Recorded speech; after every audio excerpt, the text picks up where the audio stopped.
Thanks for watching round 2, heat number 6 here at the Fiji Women's Pro. This heat features one Goofy Foot and Bronte McCauley representing Western Australia, taking on Laura Enever.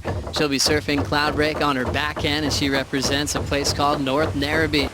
It's produced world champions, produced so many standout surfers. It ends up being kind of challenging to get a good wave out there and a free surf. But if you're Laura, you can take whatever you want. Watching this now, Bronte McCauley carved to start.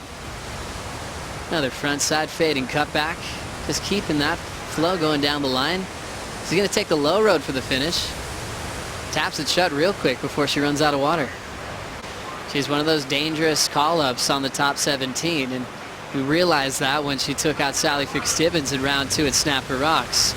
Bronte gets picked up, and the first turn from Laura Enever gets completed out the back. Another clean backside hook, squares off the coping, and Laura's got a few solid turns already down, and then she tries to slap the fins out, and she falls with her best wave so far early here. Let's have a look at Bronte's wave right here, wave number 2. Beautiful slashing maneuver to kick things off, and again just getting that board all the way back around. So used to watching Bronte on her backhand over the last few events, and now we get to see her frontside attack, and it looks pretty sharp to me. Now comparing that to Laura's start. Yeah, a little bit more aggressive right there from Laura Enever. And again, bottom turn, top turn combos. So 2 solid turns back to back. Turn number 3, and this is where she makes a little bit of a mistake right there, losing the fins out of the back of the wave. Bronte McCauley's got all the pressure right now to deal with. Let's have a look at that wave again. As we talked about, Bronte had priority. Laura on the way back out decided to roll the dice. This turn right here for me is the best one. Bangs it up through the lip with that free fall drop, straight into the next maneuver. The judges love that. They love it when you come out of one straight into the next one. No mistakes right there up until the end. Had she finished that off on her feet, we were looking at waves up into the 9-point range. But just great technique from Laura, and it's that go for it attitude out here that you really need. Right there, bang, and that free fall drop over shallow reef. Great surfing from Laura. Looking at 20 minutes, 50 seconds to go. Laura Enever in a big lead so far, courtesy of a solid 8.5. Where was the excellent surfing here, Potts? Well, it was critical. That's what this turn right here for me is where it all came from. Straight up into the lip with that free fall drop, and then hooked the rail round again. So that was 3 solid turns back to back, and then fell off at the end. That didn't matter. It still went up into the excellent range, but it was the rapid fire. It was the confidence to put the board nice and vertical, and there's no messing around off the bottom, just straight into the next turn. Watch this bottom turn here. Hooks straight in and then jams it in the pocket. So 3 solid back-to-back turns. We talk about a combination of major maneuvers.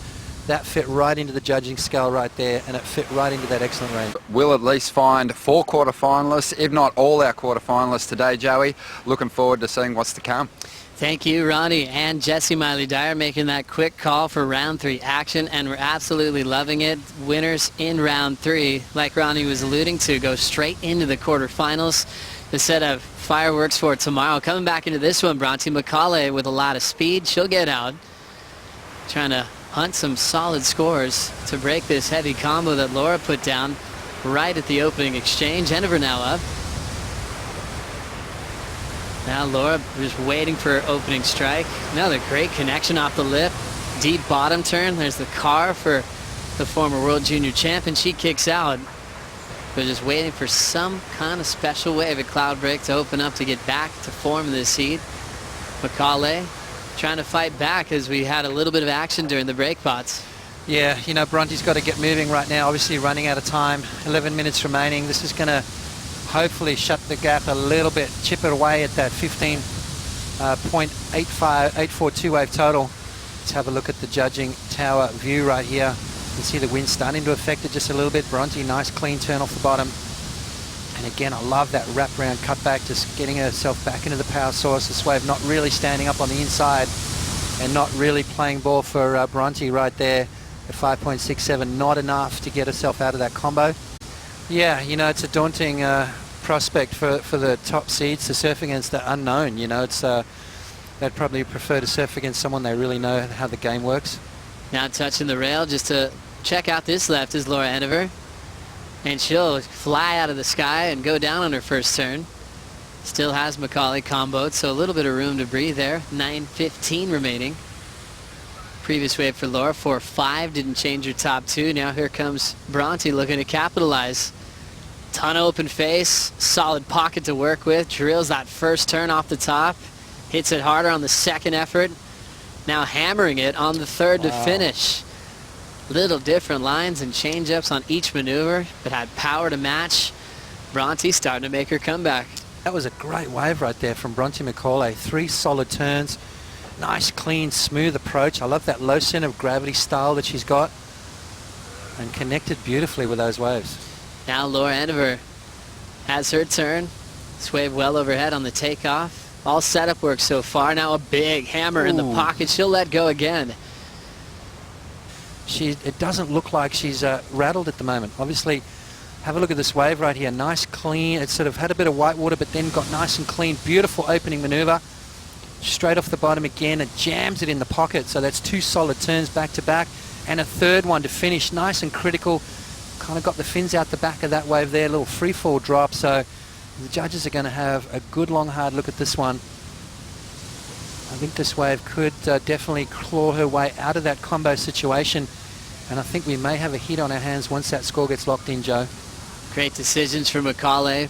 Just ripping big forehand hooks in the pocket. Yeah, definitely. We actually saw the white caps come around the corner. We knew the wind was going to hit, so I think, you know, the surfers are just adjusting as they go on. They've been watching the ocean the whole time that they've been out here. They're aware of what's going on, and they know that it's changed a lot, and maybe there's a bit more opportunity to do those bigger maneuvers. Rosie watching this one as well from the channel as Laura Enever uses priority. Starts off with a couple of solid hooks, but then she goes down. A couple of little mistakes after dropping her big scores, Joe. Very interesting moment here. This is the paddle from Bronte. Are you changing priority right here, Ponce? Yeah, well, that's, yeah, for sure. Absolutely. But then I said, you know, obviously we're not able to see how far out Laura was in the lineup for the judges to change that. Just needs a 7.06 after locking in an 8.77 to come back when she was in a combination spot for the majority of this matchup. Bronte McCauley from West Oz will run out of time, but with a solid effort to come back, she'll lose this heat with the single high wave score of the 8.77. And Laura Enever continues that winning streak she found in West Oz and continuing to get closer to the top 10 picture. 15.83 combined total. Laura's got to relax for a little bit because she's going to be surfing again today.